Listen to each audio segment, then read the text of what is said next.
We previously introduced LU decompositions of matrices, link in the description.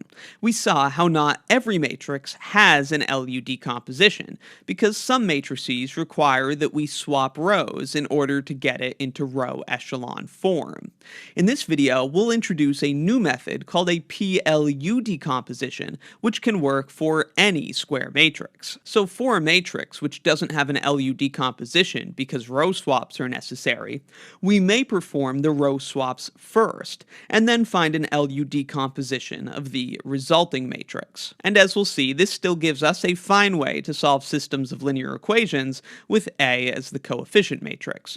But how does this row swapping turn into this new PLU decomposition? Well, the idea is that those row swaps we have to perform on A would be performed by multiplying by the appropriate elementary matrices.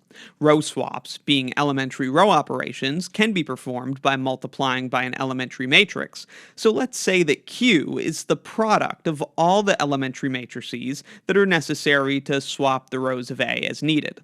If we multiply that by A, which would be the coefficient matrix in the context of a linear system, then we're going to have a matrix QA, which does have an LU decomposition. So we could say it equals L, a lower triangular matrix, times U, an upper triangular matrix. Now, Q, being a product of elementary matrices, certainly has an inverse. So if we call its inverse P, then we can rewrite this equation as this. This comes from multiplying on the left on both sides by P, which is Q inverse. And then we get A equals PLU, a PLU decomposition of the matrix A. P is called a permutation matrix, the idea being that it permutes the rows of A. So that's a PLU decomposition, or also called a PLU factorization of the matrix A. And as we said, every square matrix, in fact, does have a PLU decomposition. Now, here's how it can be used to solve a linear system. We have the system AX equals B. We can then multiply both sides on the left by that matrix Q, which swaps the rows of A as needed. Then we have QAX equals QB. And of course, the solutions to this system are the same as the solutions to this one. And this system we can solve using the LU decomposition method because, of course, QA, the coefficient matrix of this system, QA does have an LU decomposition. So QA equals L times U, and we can use the familiar method of solving systems with LU decomposition. We'll spend the rest of the video completing this example. We're going to find a PLU decomposition of the matrix A and use it to solve the system AX equals B, where A and B are as seen here. Looking at A, we have this leading 0 in row 1. That's not going to work for an LU decomposition. We would have to swap rows of A. We either need to swap rows 1 and 2 or rows 1 and 3, but we got to get this 0 below row 1. Let's say we swap rows 1 and 3. So we're going to have to take AX equals B and multiply on the left both sides by a matrix, which will do that row swap. So here's the elementary matrix Q, which will swap rows 1 and 3. Thus, when we do Q times A, we get this matrix where rows 1 and 3 have been swapped, and this matrix does have an LU decomposition. On the right side of the linear equation now, we would have Q times B, and we'll bring that in when it's time to solve. But now, understanding we've multiplied this equation on both sides by Q, and thus we're in this situation, QAX equals QB, we're going to use an LU decomposition of QA in order to solve this system. And so, of course, we now need to find an LU decomposition of QA. I'll leave a link in the description to my lesson going over LU decompositions and the method used to find them. I'm going to go over it quickly here. This is our matrix QA. What we're going to do on the left column is perform row operations to get it into row echelon form. At the end, we end up with the upper triangular matrix U. On the right, we're going to make suitable changes to this lower triangular matrix to reflect the row operations that we completed, and in total, we will construct L on the right column. The first thing we do is multiply row 1 by 1/8 in order to introduce this leading 1. Now, in the position where the leading 1 was introduced, in the matrix L, we need to put the reciprocal of the scalar we multiplied by. The reciprocal of 1/8 is 8. This is, in a sense, undoing the row operations that we perform here. We then need to subtract 4 copies of row 1 from row 2 in order to get a 0 below that leading 1. So doing that, this is our new row 2, and then in the matrix L, since we introduced a 0 in this position, row 2, column 1, we need to put the opposite of the multiple of row 1 that we used. We used a multiple of -4. The opposite of that is +4. And again, since we introduced the 0 in that position, it's in that position of L where we put the +4. Also remember, it's when we just multiply a row by a scalar that we insert a reciprocal. It's when we add a multiple of one row to another that we use negatives. The negative of -4 is +4. Next up, we're going to double row 2 in order to get a leading 1. In this position, we introduce that leading 1, so in the corresponding position of L, we use the reciprocal of 2.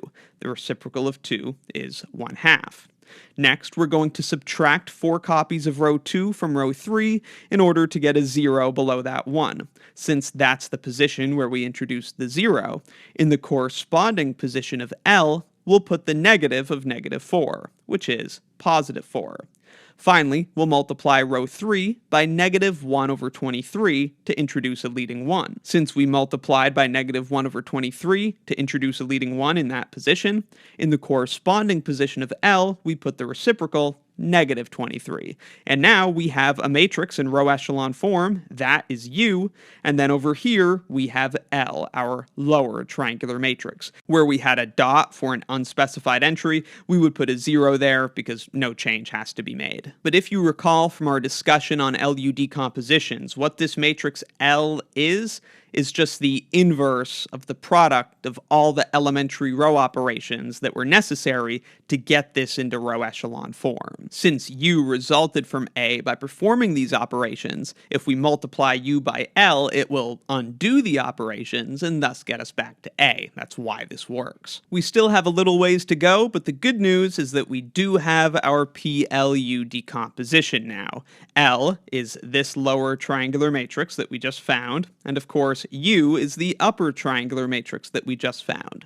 You may recall that P is supposed to be Q inverse. Q is that permutation matrix we use to swap rows of A, and its inverse is itself, because if we swap the rows and then swap them again, well, in effect, we haven't changed anything. So Q inverse is actually just Q, and so that's what we would call P, and this is the PLU decomposition of A. And now we're prepared to solve the system.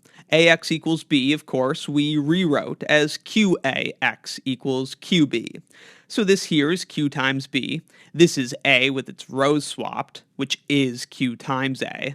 And Q times B is equal to this. So this is basically going to be the new coefficient matrix, and this is the new constant vector. Notice how, of course, the constant vector just had rows 1 and 3 swapped. Next, we use the LU decomposition. We just found an LU decomposition of Q times A, our coefficient matrix, and so we're going to replace Q times A with L times U. There's L, there's U, there's our variable vector, and there is QB. Now, employing the hopefully familiar method of solution using LU decompositions, we set y equal to U times x, and then solve this new system that comes from replacing U times x with y being a new variable vector.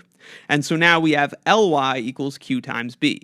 So here where we had ux, we now have y, a new variable vector. We're making a change of variable.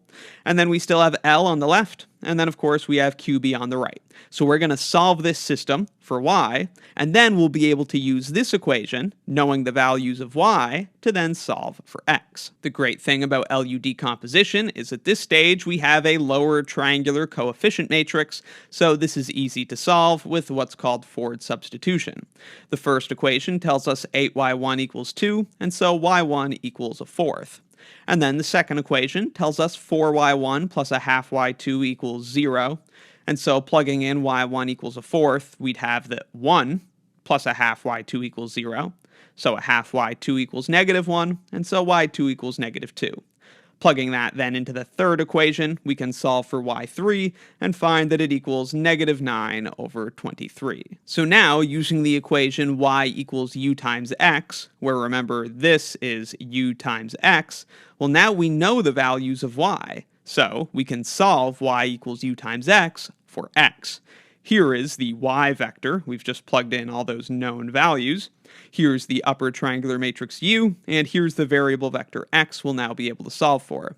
Since the coefficient matrix U is upper triangular, we can solve this easily with back substitution. We start to get into calculator territory here with all these fractions, but you could still feasibly do this by hand. The last row tells us that x3 equals negative 9 over 23. We plug that into the equation that comes from the second row, and we can solve for x2 and find that it equals 8 over 23, and then we can plug everything into the equation from the first row and find that x1 equals 7 over 23. There all that is at once, so you can take a look and verify the details. So that's what PLU decomposition of a matrix is, and how to use it to solve a system of linear equations. Let me know in the comments if you have any questions, and be sure to check out my linear algebra course and linear algebra exercises playlists in the description for more.